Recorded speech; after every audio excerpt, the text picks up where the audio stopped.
بعض خوشبوئیں وقت کے ساتھ ختم نہیں ہوتیں، وہ دل کے کسی خاموش گوشے میں ہمیشہ کے لیے بس جاتی ہیں، پھر کبھی کسی یاد، کسی لمحے، کسی خاموشی میں اچانک پھر سے مہک اٹھتی ہیں۔ شاید روح بھی کسی ایک ایسی ہی مہک کی مسافر ہے، وہ عمر بھر ایک ایسی قربت کی تلاش میں بھٹکتی رہتی ہے جس کا نام تو ہر زباں جانتی ہے، مگر جس کی طاقت کم دلوں پر آشکار ہوتی ہے۔ بارش تو ہر زمین پر ایک جیسی برستی ہے، مگر ہر زمین سے خوشبو نہیں اٹھتی۔ فرق بارش کا نہیں ہوتا، فرق اس مٹی کا ہوتا ہے جو اپنے اندر زندگی کو سنبھالنے کا حوصلہ رکھتی ہے۔ شاید اللہ کی رحمت بھی کچھ ایسی ہی ہوتی ہے، وہ ہر دل کے قریب سے گزرتی ہے، مگر ہر دل اسے اپنے اندر اترنے نہیں دیتا۔ پھر ایک سوال دل کی خاموشی میں جنم لیتا ہے، آخر وہ دروازہ کہاں ہے؟ کون لوگ اس تک پہنچتے ہیں؟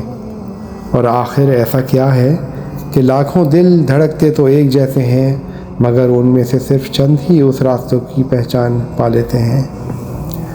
شاید ہر راز روشنی میں نہیں کھلتا، کچھ حقیقتیں تب اپنا تعارف کراتی ہیں جب دنیا کا شور آہستہ آہستہ خاموش ہونے لگتا ہے، اور خاموشی دل کے اتنے قریب آ جاتی ہے کہ انسان پہلی بار اپنی ہی روح کی آہٹ سن لیتا ہے۔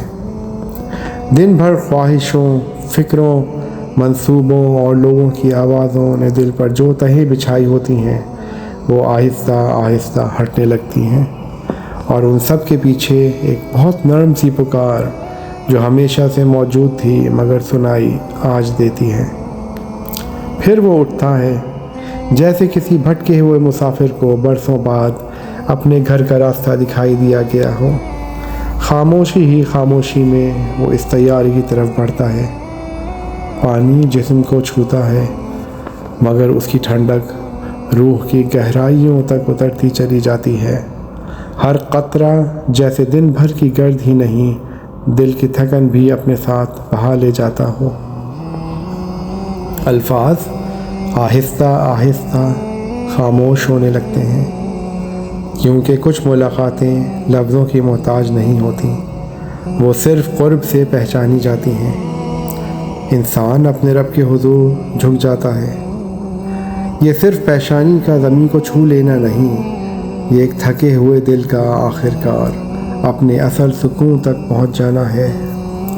خوف، حسرتیں، بے چینیاں سب آہستہ آہستہ خاموش ہونے لگتی ہیں، اور انسان پہلی بار اپنے دل کی اس گہرائی تک پہنچتا ہے جہاں دنیا کا کوئی شور کبھی پہنچ ہی نہیں سکتا۔ ایک ایسا سکون دل میں اترنے لگتا ہے جیسے کسی نے برسوں سے کندھوں پر رکھا ہوا بوجھ خاموشی سے اپنے ہاتھوں میں لے لیا ہو۔ یہاں لفظ پیچھے رہ جاتے ہیں اور دل بولنے لگتا ہے۔ ایک آنسو گرتا ہے جیسے برسوں سے پیاسی زمین نے پہلی بار بارش کے قطرے کو محسوس کیا ہو۔ پھر آہستہ آہستہ انسان پر ایک حقیقت کھلنے لگتی ہے، جب اللہ دل میں سب سے بڑا ہو جائے تو بڑے سے بڑا مسئلہ بھی اپنی بڑائی کھونے لگتا ہے، اور شاید اس ایک ملاقات کے بعد انسان پہلے جیسا نہیں رہتا۔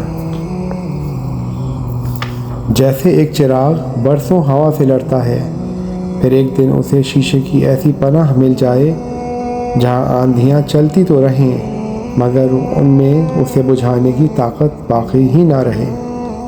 شاید اپنے رب کی قربت بھی دل کو ایسی ہی پناہ عطا کرتی ہے۔ مسائل ختم نہیں ہوتے مگر ان کا وزن بدل جاتا ہے۔ تب احساس ہوتا ہے سکون مسائل کے ختم ہونے کا نام نہیں، سکون تو اس یقین کا نام ہے کہ جس رب نے ہمیں یہاں تک پہنچایا وہ آگے کا راستہ بھی تنہا نہیں چھوڑے گا۔ اور شاید اللہ سے سب سے خوبصورت ملاقات وہ ہے جس کے بعد دل پر ایسا رنگ چڑھ جائے جسے دنیا کا کوئی موسم پھیکا نہ کر سکے۔ پھر ہر رات خاموشی اترتے ہی دل اسی سکون میں آہستہ آہستہ پھر سے ڈوبنے لگے۔